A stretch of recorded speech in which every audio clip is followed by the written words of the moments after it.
Well, what do you know? Look who it is. It's me, GM Raku.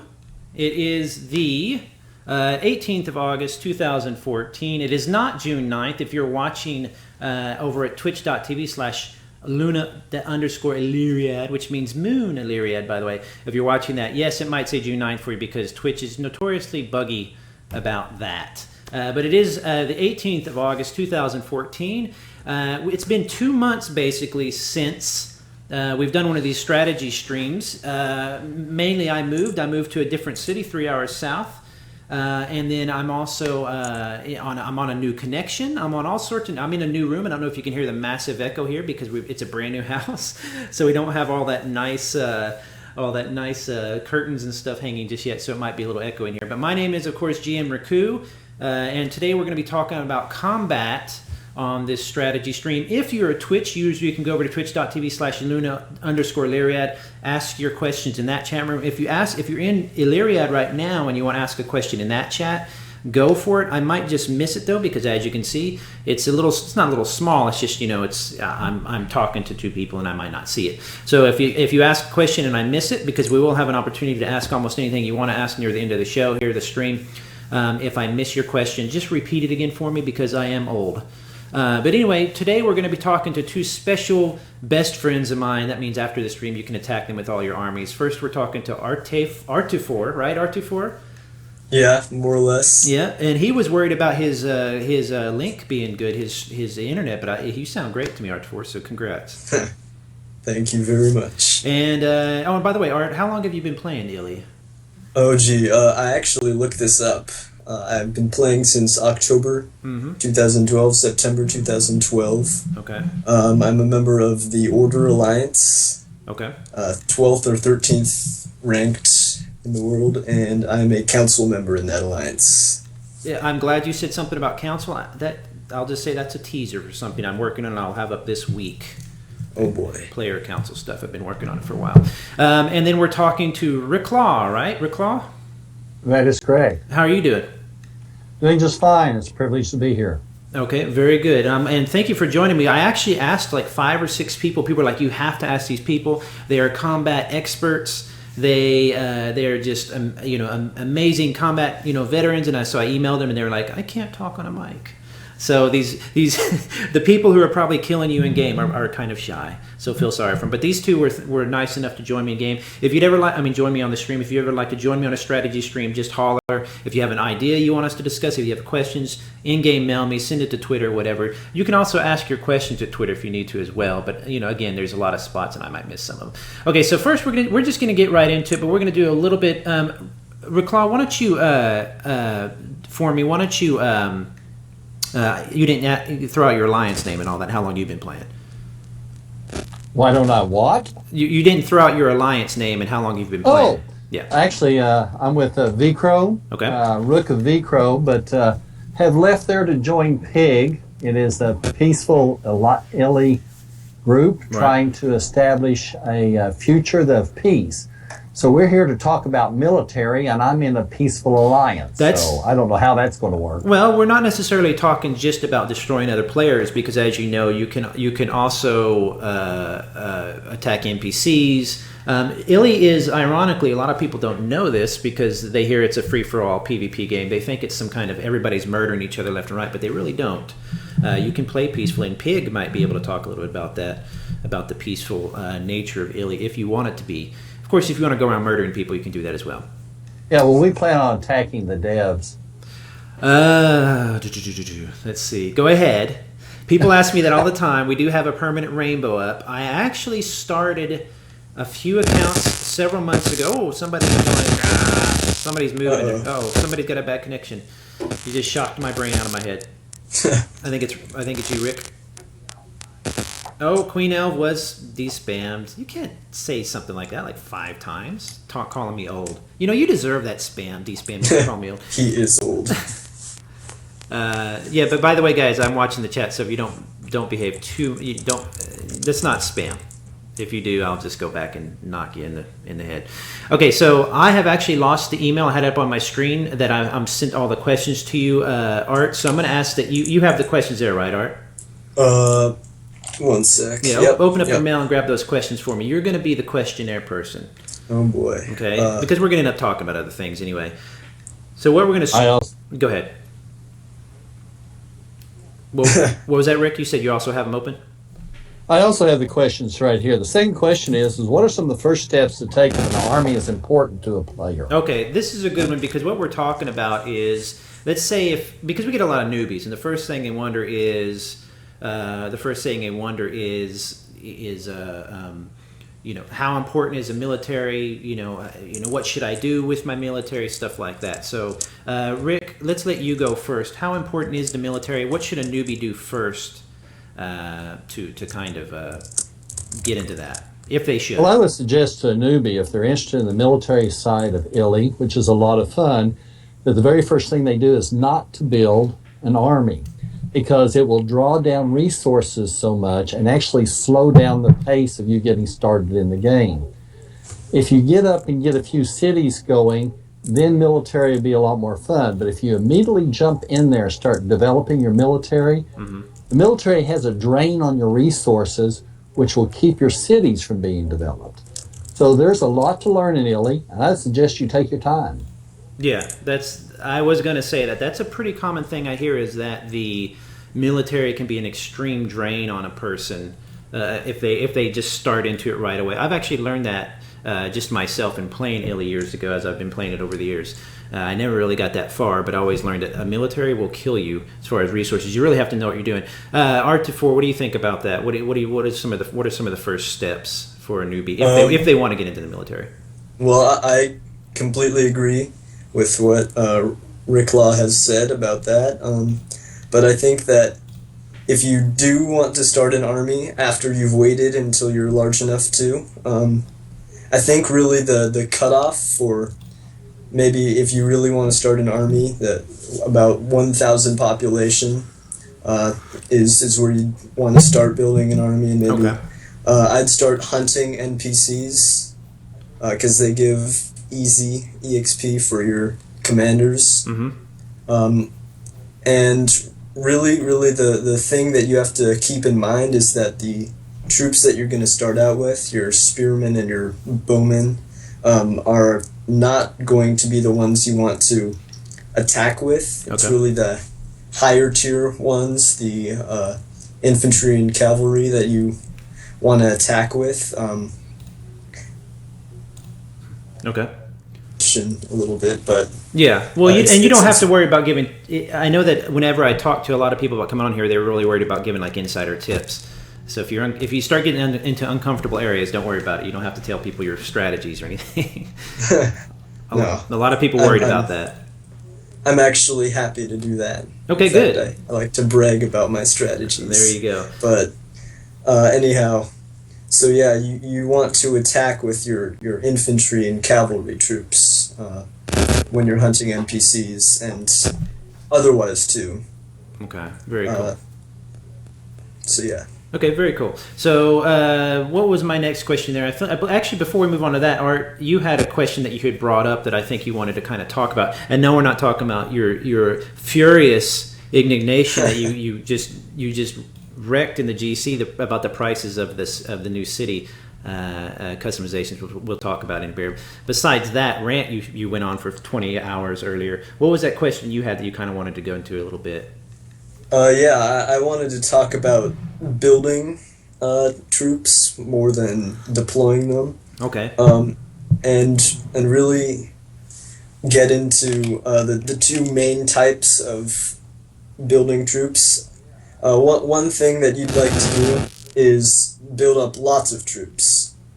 And the way to do that is to get lots of gold, because obviously the more gold you have, the more troops you can make. Right.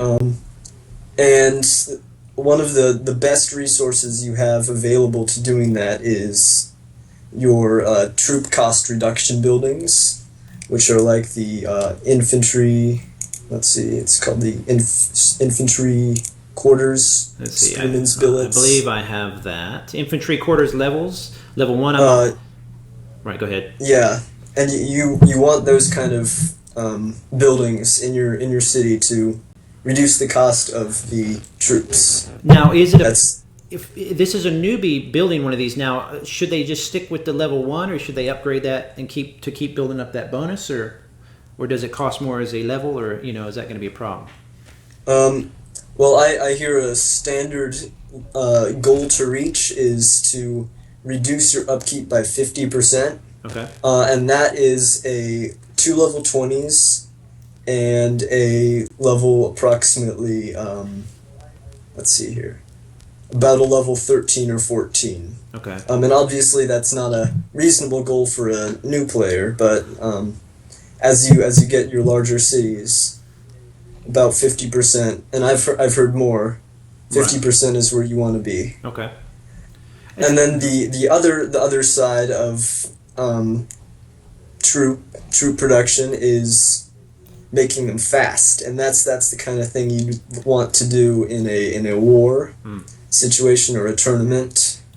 And the way to do that is obviously to get your barracks up to level 20 for starters, which is a fairly obtainable goal for a new player, I think, or at least a fairly new player. And then the second thing you'd want to do is get lots of sovereignty going. The troop sov can boost the amount of, or the speed that you make your troops a huge amount. We're talking maybe 300% faster. But the sovereignty is getting into a little bit more of advanced area when you say, I mean, and we'll probably have to explain that on a separate thing, but sovereignty can be a little expensive as well, correct? Holding sov. Yeah, and that's the thing. The sov that you're going to be claiming, is going to reduce the amount of gold that you're going to have. Right. So really, it's a trade-off. If you want to make your troops quickly, lots of sov, low, or not low, but fairly low population, around 20,000, 19,000 population, is the optimal place for making troops quickly. And lots of food sov, and as high population as you can get it, or within reason, is best for making lots of troops. Okay. A little bit advanced there, but just if you have to I'll have this on YouTube later, I'll have it on Twitch later if you want to go back and kind of check in. We'll get into some more advanced combat stuff in a little bit. Before I go on to that, though, Rick, what do you say about that? Is he covering it pretty well, or is that when are you able to survive the game when you started out or now without really concentrating so much on troops, or would you back him up that you just need to always have a big army, or what do you say about that? Well, when I started, I actually went 7 months before I built my first unit for military. I had a great advice from a great training alliance that told me to hold off, which allowed me to become large quickly. First thing I ran into was picking the wrong commanders.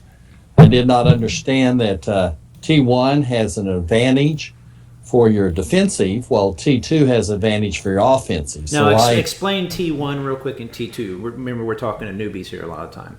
Yeah, in fact, whenever I came on, the T2 terminology had just come in place, and I was confused also. But right now you're looking at, on the screen there, you're looking at cohorts. Well, cohorts is the level 1. It's the lowest level of the spear unit in Orc. Right. There is a higher level, which we call T2, and T2 will have an advantage on the attack. And so if you're a defensive player, you'd want more of your T1 units, which are cheaper to build. If you're an attack, you'd want more of your T2 units. Okay. And a lot of players actually develop commanders for both, so that they can play both defensive and offensive. Okay. Yeah, don't look at my armies on screen, by the way, everybody, because this is my dev account, so I'm not like I don't play, so I'm not able to attack people and stuff. I can send some little troops out and do some little spying and stuff, like on a piece of land or something, to just test things out. But we have a test server we play on, so. And by the way, I'm also, while I'm talking to these guys here, I'm showing off the new graphics for the new city types you can change here. So if you're wondering what that is, it'll be on the forums. I'll actually put that probably in the description of the YouTube video later, or the Twitch description. And I'm also looking around the world map, and I'm trying to keep up with these guys on the commander. So don't really look. Mine is just a really basic example here. Now, as far as commanders, because a lot of people wonder about commanders, Rick, since you're talking to me right now, can you explain what a commander is basically, and where they come from? Where do you get a commander? You can train any basic unit into being a commander, with the exception of siege units. And every single unit you send out, army unit, will have to have a commander attached to it. Some of the skills and abilities, which are called the bonuses, from the commander do play over into the units that they are commanding.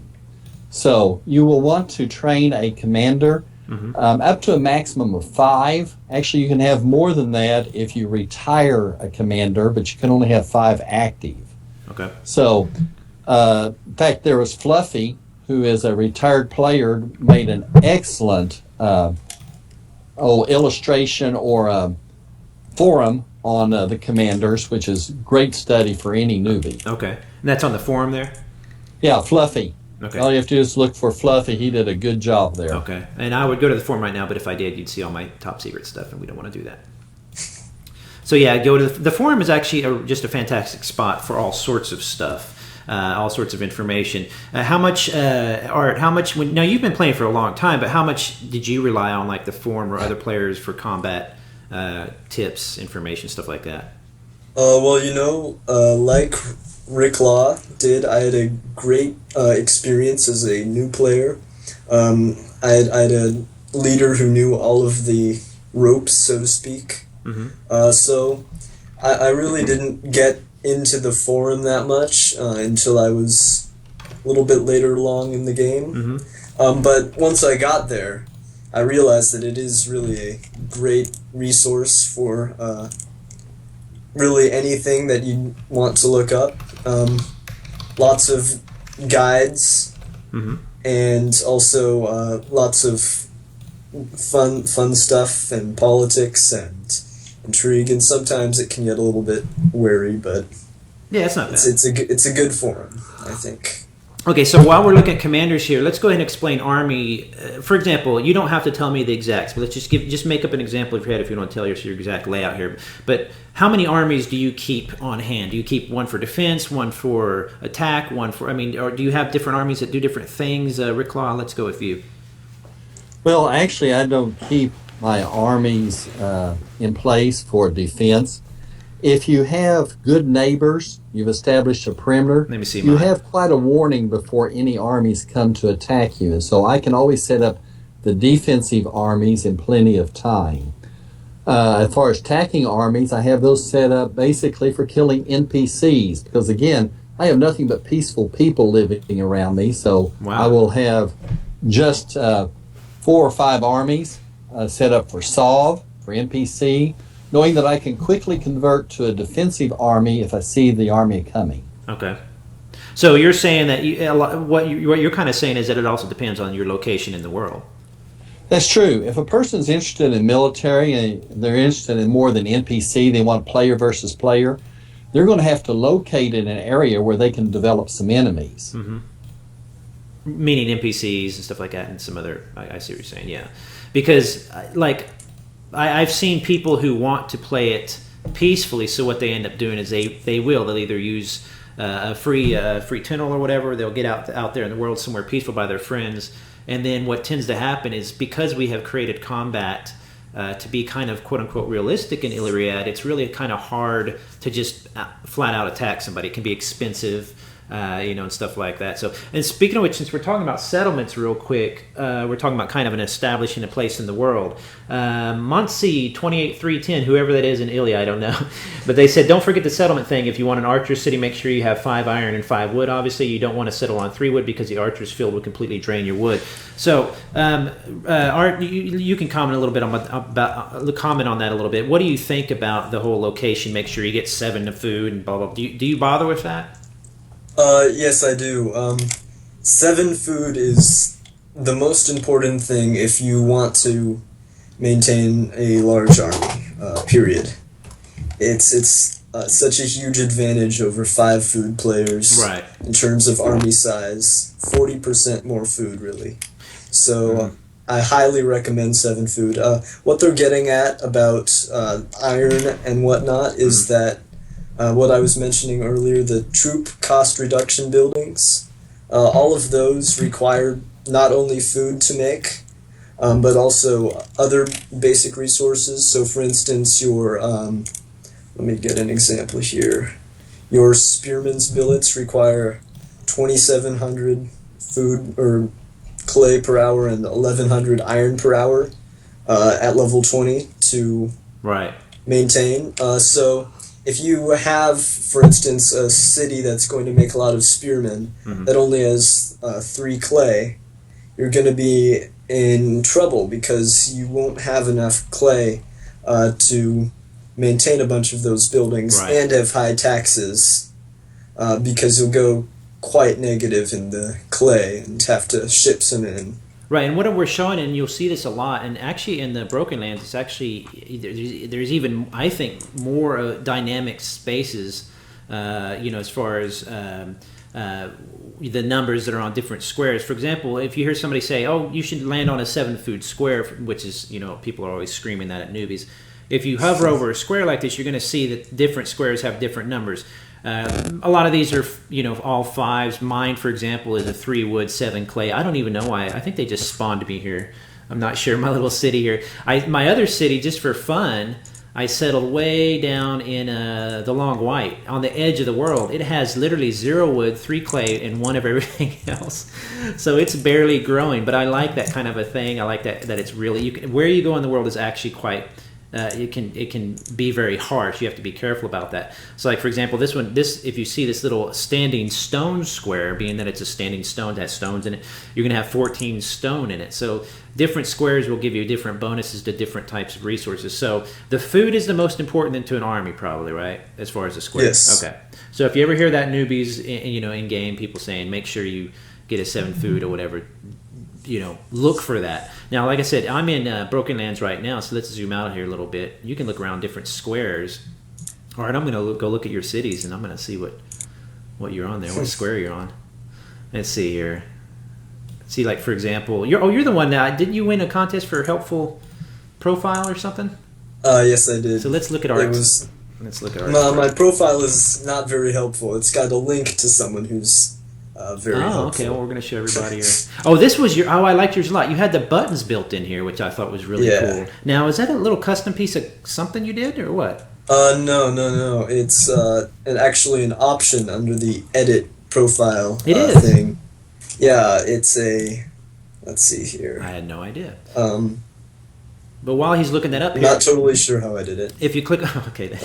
So if you go back here on... let's see here...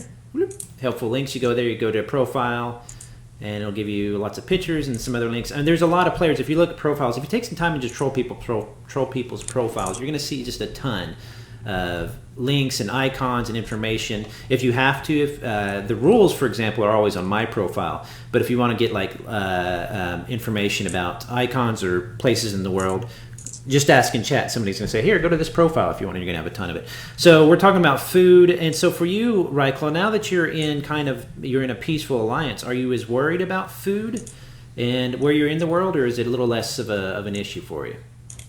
Well, I've actually seen some studies that show that there are some advantages for the military to be placed on a 5 food spot. Mm-hmm. I'll have to admit, I'm not smart enough to understand all that, so I still look for 7 food spots. Okay. So you're saying there are some theories out there, and I love this, because last time, I think the first one we did, Real was on, and she had commented, I think, about the vault. And the vault is a fun thing to bring up just to get players arguing about what's more important. So, and speaking of which, you're military players. When you guys are busily destroying players left and right, which I know you do, is the vault important or not? I want to get your take on it as military people. Ryklaw, what do you think? No, the vault is not important. Early on in a small town, there is a strategy by where you can basically keep from being sieged using the vault. But once the city becomes larger, to me, the vault has very little to no use. It's so sad. Poor little vault. I like the vault. You guys need to leave the vault alone. Here's the vault, in case anybody's wondering. The vault is going to be basically a place that protects. For each level, for example, at level 14, I'll be able to protect 41,000 almost. I don't even know what my full levels here are. I can go up to 100,000, but protect half of my goods right now. So the vault might be important to you, but like you were saying, and I agree with this. And Art, you might comment on this. It's important to a newbie because they can build it up kind of quickly, maybe, and it can protect some of their goods. But wouldn't you both agree that the culture of Illyriad is typically protective of newbies and younger players? Oh, absolutely. Yeah. If someone attacks a newbie, especially an unaligned newbie, you would have all of Illy on you. I think Rill would lead the charge. Yeah, there would be quite a few people attacking and stuff like that. And strangely, nobody wants to protect me. Everybody wants to attack me. But anyway. So, Art, in your alliance, for example, do you have that same kind of newbie protective thing going on? Well, my alliance actually has on the profile... Oh, let's look it up. I'm not going to see something bad, am I? Despises bullies. Let's see here. And if you are being bullied and are not in an alliance and located near one of our hubs, feel free to contact us for help. So it's definitely a thing that we take very seriously. We do not like people interfering with new players, or really any player who's getting picked on by someone who's larger than them. Wow, that is really it's cool. Not a nice thing to do. Nice profile, by the way, I gotta say. Oh, thank you. Yes, I made it. Oh, very cool. I like a good profile. Ryklaw, I'm sure you have a nice one as well. So, getting back to the military stuff, let's look you up here real quick. I hope you don't have anything that you don't want me to see on your profile. Blue Alliance Proliferate. And by the way, anybody newbies, you want to check this out, you can... Oh, you guys just started Pig, didn't you? Ryklaw? Did I lose him? Uh-oh. Ruh-roh. They just started Pig, though. I believe it's Peaceful Lily Alliance, which is kind of an interesting... In fact, I just saw their announcement on the forums.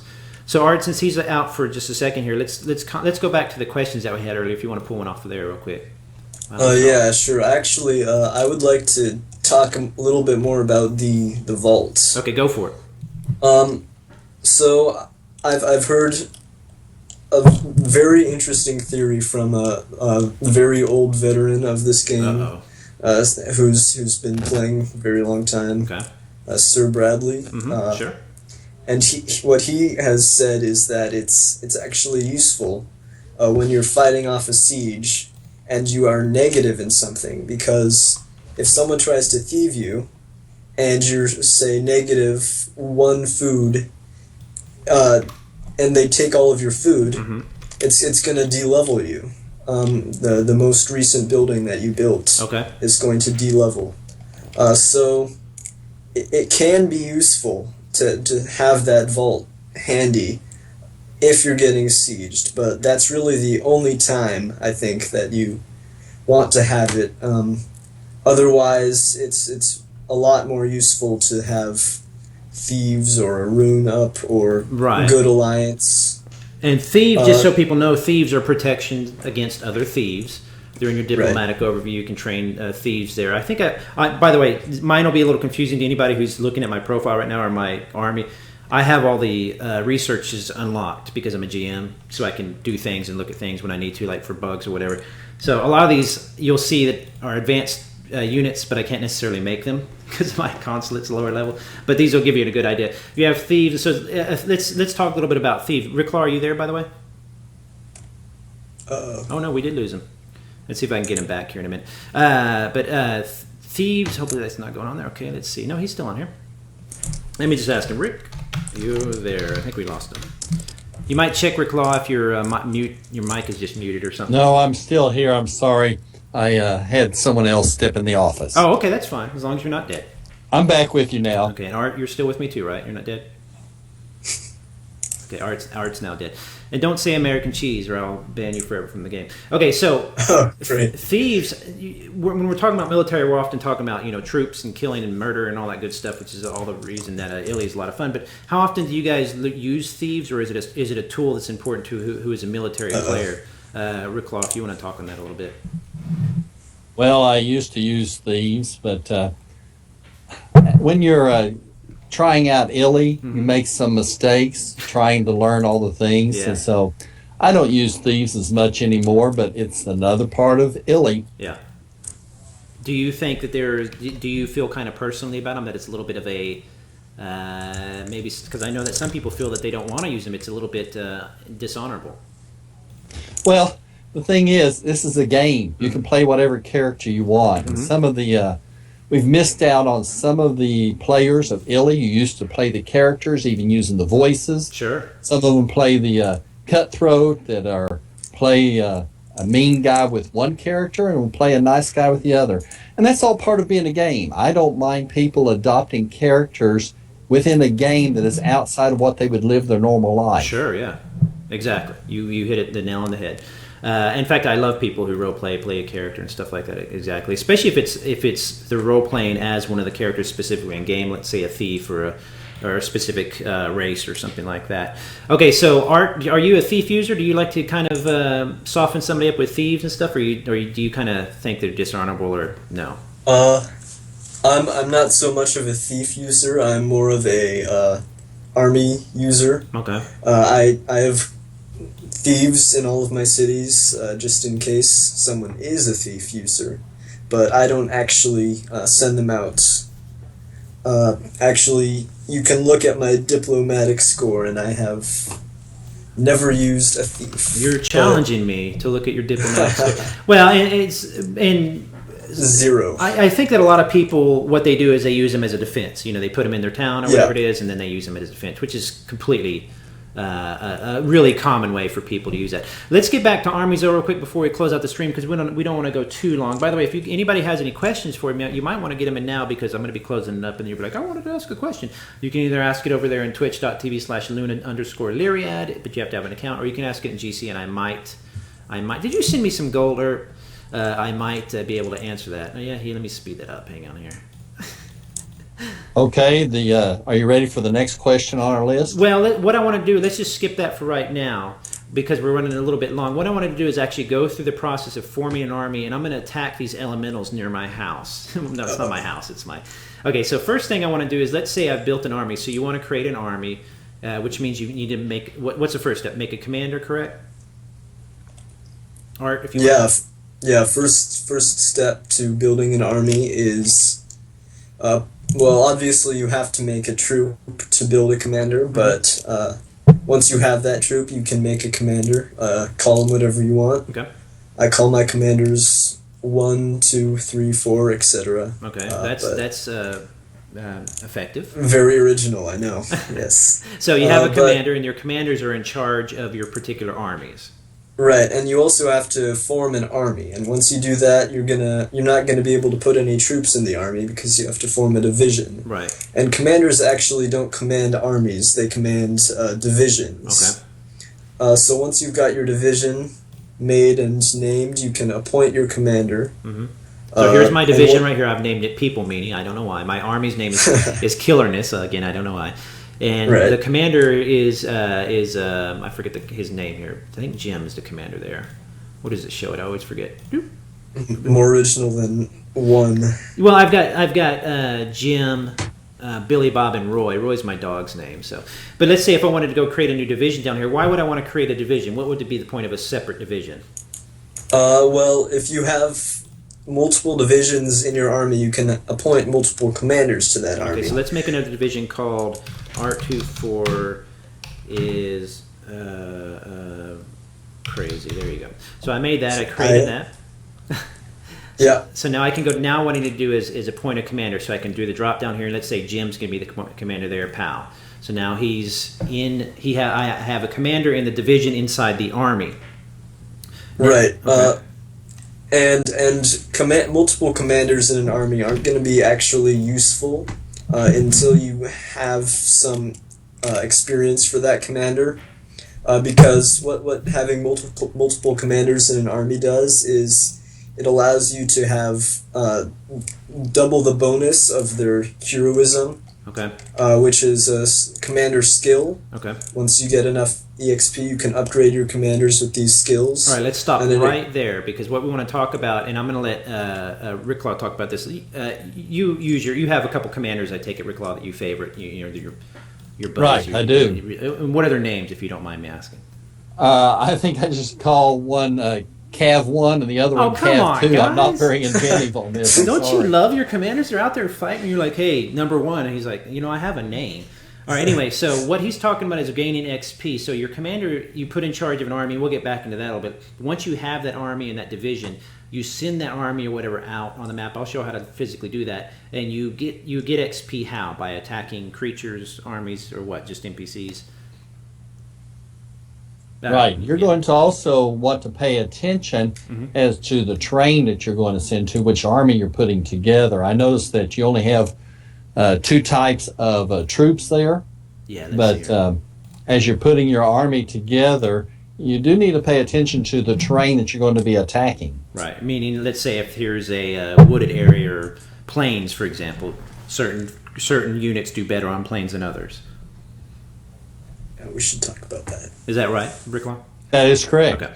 And so I noticed you've got both cohorts, which are spear units, and clan guards, which are the infantry.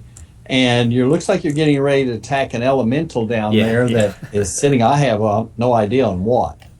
It says, let's talk a little bit. So let's say, and we're just covering the roughness of this. If you want to go back and look through it and watch the tips, and if you want to send any questions, we can do another stream. We're just kind of covering the basics of combat. But once we have that army and that division and the commander, I found these NPCs. If you see these little yellow flags here like that, that's an NPC. Ooh, I hate when I do that. I'll click off of there. Sorry.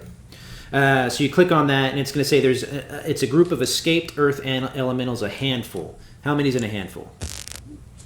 Do we know? 3 to 8, I believe. Right. 3 to 7. And there you can find on people's profiles, and I believe we have it linked somewhere in the basic information how much a handful is. I think on the main site actually, but a handful you can find out how much it is. And it's not 4 to 8. 4 to 8. So you're not going to know exactly. You're going to have an estimated number. So you need to keep that in mind.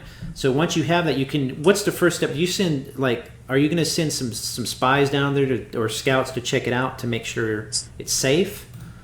That is always helpful, and also to check out the strength of the unit, because dogs are easier to kill than that escaped Earth elemental you've got there. Who cares? Let's do the Earth elemental because I am a GM. I can do anything I want. I'm going to die. I'm going to die a lot. Actually, under the rainbow, I'm not sure if I can attack yet. I'll just go through the steps here. So you find somebody like this. You're going to say, all right, I'm going to send my diplomats, which means your thieves, spies, all that good stuff. And they're going to come back and say, here's the type of units in there. Be careful because they're going to kill you. But let's say once I've done that, I want to go ahead and send my army. So, let's go ahead and send my army there. Killerness. Let's just do killerness. And I'm going to do... So what's the difference between attack, occupy, and raid? I'm sorry, I missed your question. We'll let Art take this one. Art, what's the difference between attack, occupy, and raid on this drop down here? Well, attack is just your standard attack. Okay. You send your army, it attacks it, comes back. Occupy is where you send your army for a set amount of time that it occupies the square, and then it comes back. And raid, actually, you only attack. It's just like attack, but you only attack with... Oh, did we lose Art? He was right. We might both... Are you still there, right, Ryklaw? Did I lose? I lost both people. I can still hear Art in the background. Okay, Rick, you're still there. I am still here. Okay. The thing is, we've got quite an echo. We've heard some other comments about it, and I can't figure out which part of the conversation I'm at sometimes. Well, what was your question again, Riku? I was having him define attack, occupy, or raid. I think I disconnected there. Oh, you're right. I can still hear you. Yeah. Oh, yeah? Yeah. You have attack, occupy, raid, and then you also have siege, but wouldn't be applying to a NPC. And then feint, what would feint be? That's where you're basically tricking somebody, right?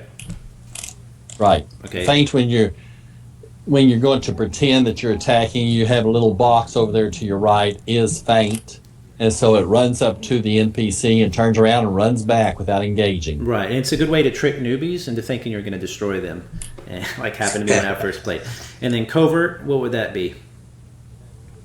Covert is whenever you don't want your own alliance to know about it. Oh, wow. Because they're going to say, stop attacking those people or whatever. Okay, so I'm just going to choose attack. I'm going to hit send. And it's going to take, let's see here. You can, by the way, recall is what you can recall for a certain amount of time. That means you can say, hey, stop. That was a mistake. You know what I mean? So, but it's going to take 29 minutes to get there, and you can see just in that small space, there's a lot of other MMORTSs out there that units and stuff travel much faster. You can speed up your caravans. Those caravans will carry goods and stuff like that, but typically with an army, we want it to feel epic and large and like there's a massive army on the march. So this is going to take 30 minutes just to go those 4 squares. Once I get there, it's going to decide to fight, meaning I'm going to get completely destroyed. And it's going to turn around and come back if there's any guys left in that army. So let's say if I lose my troops are gone, right? But if I lose my commander, what happens?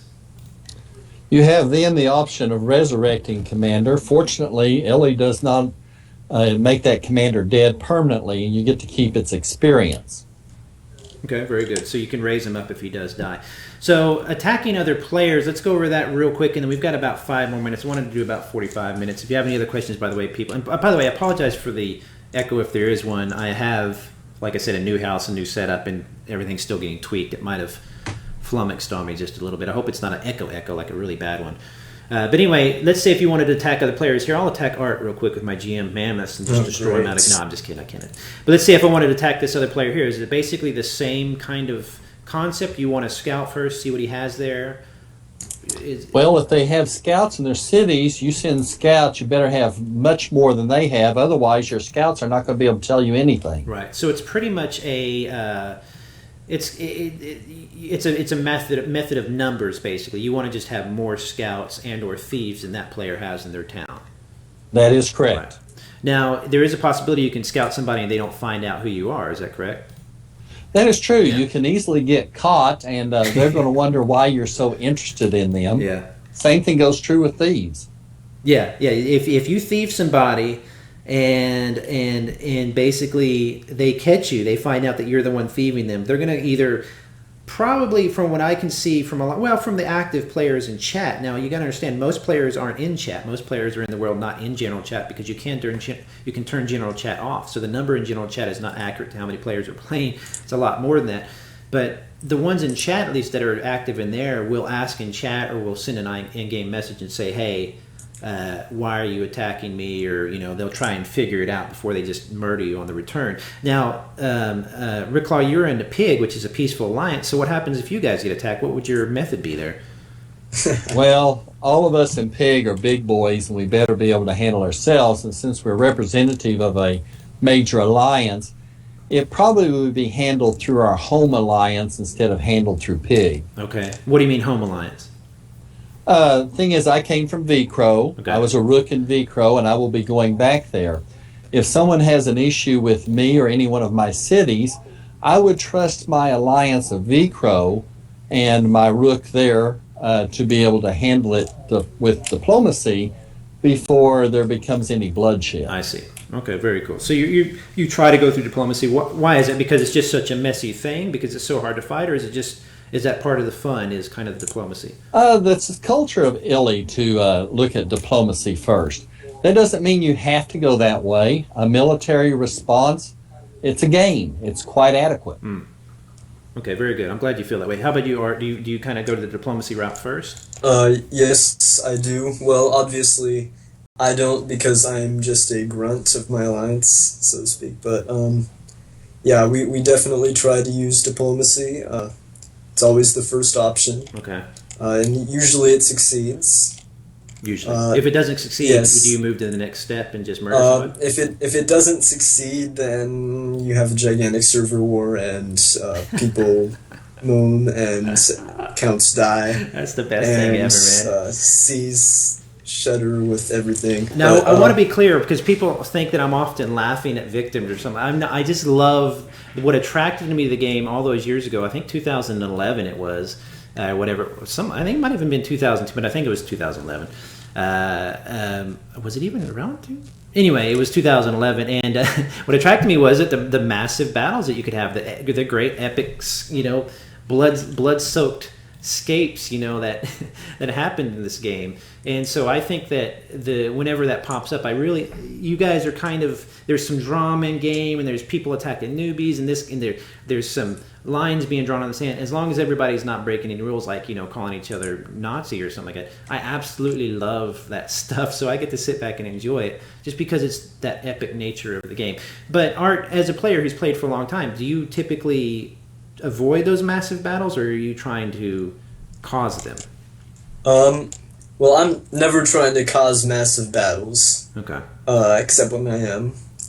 But if I find myself in a situation where I need to, I guess I do go and try to fight for my alliance and for my allies. And I think that lots of the major alliances are that way. Okay. Most of the players are pretty peaceful up until the point where diplomacy fails and they're not. Very good. How about you, Ryklaw? Is it kind of the same thing? You're going to just kind of try to take the diplomacy route first.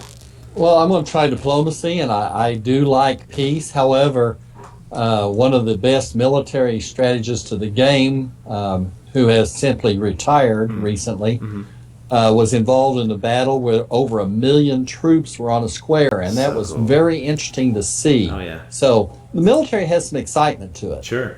And if you're ever in game and you want to check out some of the stats of the craziness that goes on as far as attacks, go over and hover over your world map. You're going to see this little icon here. Basically, that's the Herald, the stat page here, release notes, all that good stuff. And along these tabs here, you're going to see everything. But if you click on attack stats, you can literally just see the battles last year, last month, last week, this month. I mean, you can just see tons of little bits of information. Siege stats, just incredible stuff that if you sit there and study, it's really interesting, but at the same time, it's kind of scary because then you think about somebody destroying you like that. So if you look under the battles this year, there was 3 epic battles down at the bottom, right there on the screen. Last year, or this year. There was 3 epic battles that were just amazing to watch. Oh yeah, I'm sure. And of course, whenever we have tournaments, tournaments are always a thing. And don't ask me when the next one's going to be because I don't know, but they are always a thing. Although the tournaments always have really nice battles as well. And you can see all those stats on there as well from the regions and all that good stuff. So that's some basics of the military. If you have any other questions about it, of course, you can email me, in-game mail me if you want. You can also email me at community@illyriad.co.uk. A lot of people don't use that because they're not aware of it. But if you don't want to send me an in-game message, you can send me a regular old email. But in-game, I'm in game every single day, several hours, if not the entire day. So you can just send me an in-game message. Artefore, before we go, give me a last tip that you think a newbie could really use.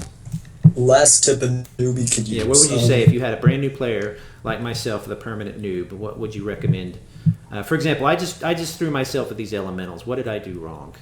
Well, elementals are extremely tough to kill for starters. Good.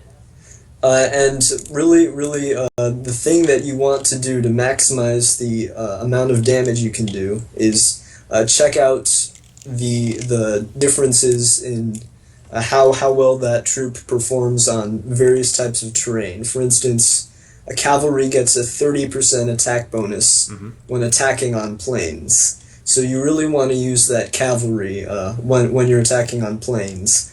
And the same thing goes for infantry with forests and buildings.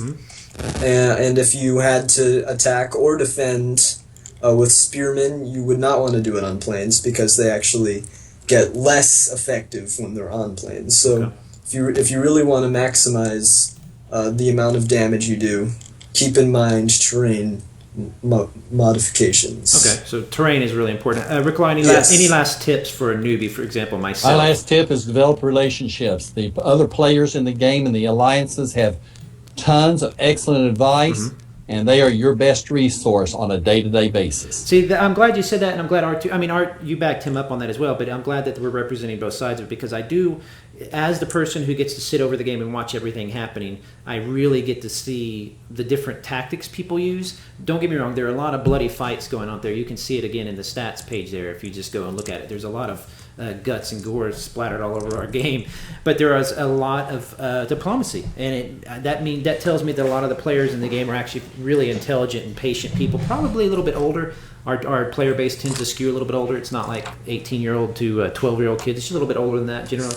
So we're a little bit more patient and want to do the diplomacy thing a lot more.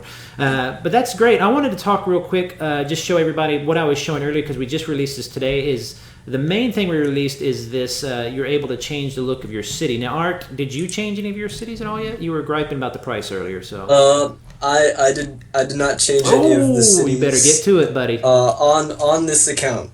Okay. I did on my secret alts account. Which I will tell everybody right now is... You don't have to say it. You don't have to say it. But what you want to do is if you just go to your town map, you just go to the city type there, you're going to be able to look at the different... Now, we just put this in the game. We just were testing it on the test server. If you have questions or advice or I don't like that, change this is wrong, that's broken, put it in the forum. You'll see it on the forum thread there. I'll probably put that in the show notes or whatever. Or just send me an in-game message. But the forum is always better because it's there permanently and the other devs can see it when I'm not around. But you can mess with it all you want. Now, Ryklaw, what did you think about the new little city changes? I know they just came out today, but what did you think? It was very exciting. I enjoyed it a few months back when it came out where you change your character, the face and such. Right. And I took advantage of that. Okay. And so the being able to play with the cities, I'm glad to see it. It looks very nice. Besides that, Illy is a great game, which you're allowed to play free. Mm-hmm. And so those that have resources to be able to invest in these nice changes, be able to keep Illy going, and pay the salaries, I'm all in favor of that too. Well, it's absolutely true. If you want to play absolutely for free, go for it. In fact, some of our I can't tell you who, but some of our most influential players pay nothing at all. But they're great. They help out. They help newbies. They do all sorts of stuff. So it's really, I don't care if you pay or not. As long as you're a good player, and that's what most of our player base is. Advanced Warfare next time. Yeah, we'll get some more into that. I just didn't the time went by so quick. In fact, maybe next stream we'll just do Advanced Warfare. The problem with Advanced Warfare, when I started asking for, kind of privately asking invitations for that, a lot of people didn't want to get into strategy as much. They were really worried that their alliance would get mad if they started giving advanced tactics. But maybe we'll have these two back on because your alliance is already cool. And do a little more advanced tactics, get into some nitty gritty. As a matter of fact, if you have some Advanced Warfare tactics, because we do these once a month, what you might want to do is send your questions in an in-game message, and then I can collect a bunch of questions and everything. But thanks, guys, for joining me. That was cool. Yeah, thank you. And thank you, It's been an honor, and thank you very much. Not a problem. You guys just hang tight after I hang up with this live stream, and I'll talk to you on the Skype. If anybody else has any questions, you can send me an in-game message at a regular email at community@illyriad.co.uk. You can send me a tweet at Illyriad or on Facebook or Google+. And I think we're now on, that place where all the kids hang out, Reddit, where they share stolen games and stuff. I don't know. I don't know much about Reddit. My buddy uses it. But so we're going to be on there doing some stuff. So we just now started that. And we also have an RTS Guru blog. If you go to RTS Guru and search for Illyriad, you'll see our dev blog on there. Thanks for joining me, guys. I'll see you next time 1 month from now. Take it easy. Bye-bye.